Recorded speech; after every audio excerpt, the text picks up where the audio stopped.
This is a 1951 Lady Bradford table lighter. It is plated in rhodium.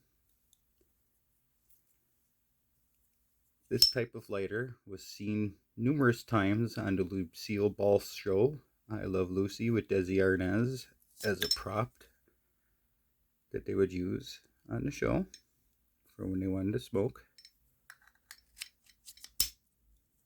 And it's a very cool lighter.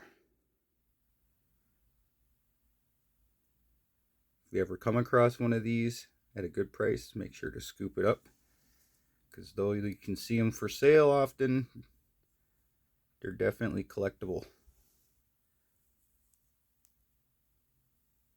even if they're in bad shape.